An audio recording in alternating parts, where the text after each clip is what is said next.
পাকিস্তান যদি বিশ্বকাপে অংশ না নেয় তাহলে পাকিস্তানের ছেড়ে দেওয়া সেই জায়গাতে বাংলাদেশকে সুযোগ দেবে আইসিসি। বাংলাদেশ যা চেয়েছিল শ্রীলঙ্কাতে গিয়ে সব ম্যাচ খেলার জন্য সেটাই হবে। এরকম একটা আলোচনা আপনারা শুনেছেন, খুব আলোচনা হচ্ছে এটা নিয়ে। প্রথম কথা হচ্ছে পাকিস্তান বাংলাদেশের জন্য বিশ্বকাপ খেলবে না, এই সিদ্ধান্ত তারা নেবে কিনা। দ্বিতীয়, যদি এই সিদ্ধান্ত পাকিস্তান আসলেই নিয়ে নেয়, বাংলাদেশের সামনে যদি সুযোগ আসে, তাহলে বাংলাদেশের সেই জায়গাতে গিয়ে পাকিস্তানের জায়গায় গিয়ে খেলা উচিত হবে কিনা। দ্বিতীয়টা দিয়ে আগে শুরু করি। তর্কের খাতিরে ধরে নিচ্ছি যে বাংলাদেশকে যেভাবে পাকিস্তান সাপোর্ট করেছে বা বাংলাদেশের অবস্থানকে যেভাবে সাপোর্ট করেছে নীতিগতভাবে, সেই জায়গা থেকে আরো এক্সটেন্ডেড কিংবা এক্সট্রিম ভার্সনে গিয়ে পাকিস্তান যদি সত্যিকার অর্থেই বিশ্বকাপ না খেলার সিদ্ধান্ত নেয়, পুরো ক্রিকেট বিশ্বেই এই উদাহরণ ইউনিক হয়ে থাকবে এবং তার ফলে বাংলাদেশের কাছে যদি সুযোগ আসে, অবশ্যই বাংলাদেশের বিশ্বকাপ খেলা উচিত হবে না, আমি সেটা মনে করি। যখন আপনার জন্য কেউ স্যাক্রিফাইস করে, তখন সেই জায়গাতে আপনারও স্যাক্রিফাইস করার মানসিকতা থাকাটা জরুরি। আবারও বলছি, সত্যি সত্যি পাকিস্তান যদি বাংলাদেশের সাথে সহাবস্থান জানিয়ে বিশ্বকাপ যাওয়ার সিদ্ধান্ত না নেয়, আইসিসি যদি বাংলাদেশকে খেলার সুযোগও করে দেয়, তবুও বাংলাদেশে যাওয়া উচিত না, কোনোভাবেই না।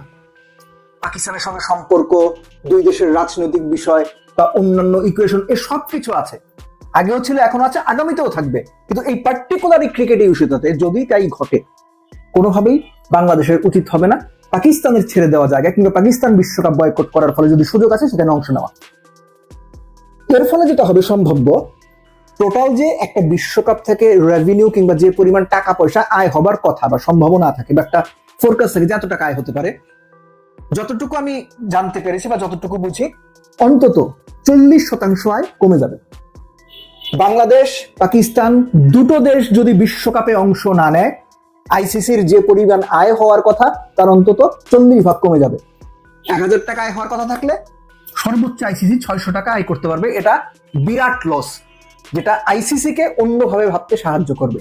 প্রথম যে বিষয়টা ছিল পাকিস্তান বিশ্বকাপ বয়কট করবে কিনা, আইডিয়ালি ধরেন যে সমস্ত বড় টিম আছে, আপনি ক্রিকেটিং পার্সপেক্টিভ থেকে দেখেন, অস্ট্রেলিয়া, ইংল্যান্ড, ইন্ডিয়া, সাথে নিউজিল্যান্ড চ্যাম্পিয়নশিপের অন্যতম দাবিদার, এর সঙ্গে যদি সেকেন্ড টায়ার চ্যাম্পিয়নশিপের দাবিদার কাউকে বলেন, that is Pakistan. So Pakistan তাদের ক্রিকেটীয় অবস্থান থেকে বিশ্বকাপ বয়কট করার মতো সিদ্ধান্ত নেবে কিনা, এটা নিয়ে সিরিয়াস ডাউট আছে আমার মধ্যে।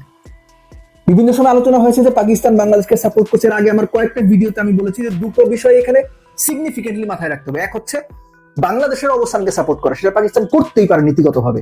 Australia, England, Zimbabwe, Kenya, south Africa, Uganda, যে কোনো দেশ করতে পারে। কিন্তু বাংলাদেশের যে অবস্থান কিংবা বাংলাদেশের যে চাওয়া, সেটা মেনে বিশ্বকাপ বয়কট করা, এটাও পাকিস্তান যদি বিশ্বকাপ বয়কট করে সেরকম ইউনিক বিষয় হয়ে থাকবে, যেটা আইডিয়ালি হওয়ার সম্ভাবনা খুব কম। এরকম আমরা আলোচনা শুনেছি যে পাকিস্তান অ্যাকচুয়ালি বাংলাদেশকে পুরো বিষয়টা নিয়ে পুশ করছে কিংবা একটু উস্কে দিচ্ছে, এরকম আলোচনাও আছে, এরকম লেখালেখিও আছে। সেটা আপনি পছন্দ করেন না করেন সেটা আপনার কথা, কিন্তু এরকম লেখালেখি আছে। সো যে পর্যন্ত পাকিস্তান চূড়ান্ত সিদ্ধান্ত না নেবে, সে পর্যন্ত এই বিষয়টা জিইয়ে রাখা অনেকটা ওই বল দিয়ে খেলার মতো, যে পুরো বিষয়টা জিইয়ে রাখা হচ্ছে। তো আমার অনুমান পাকিস্তান পুরো বিষয়টাকে একটা জিইয়ে রাখার মতো করে একটা ধোঁয়াশা তৈরি করেছে, যে সব পক্ষই যেন একটা চাপে থাকে, আইসিসিও যেন চাপে থাকে এবং ভারতও যেন প্রবল চাপে থাকে। এবং এই চাপটা ক্রিয়েট করা অনেক ক্ষেত্রে পাকিস্তানের জন্য লাভজনক হতে পারে, সেটা ক্রিকেটিং পার্সপেক্টিভ থেকে কিংবা জিও পলিটিক্যাল দিক থেকে। বাট দেন এগেইন, যদি সত্যি সত্যি পাকিস্তান বিশ্বকাপ বয়কট করে এবং বাংলাদেশকে যদি সুযোগ দেওয়া হয়, বাংলাদেশও যদি না যায়, তাহলে এই বিশ্বকাপটা সত্যিকার অর্থে ক্রিকেটিং ইতিহাসে একটা ডিফারেন্ট বা ইউনিক সর্ট অফ উদাহরণ হয়ে থাকবে। সো লেটস সি পরিস্থিতি কোন দিকে গড়ায়।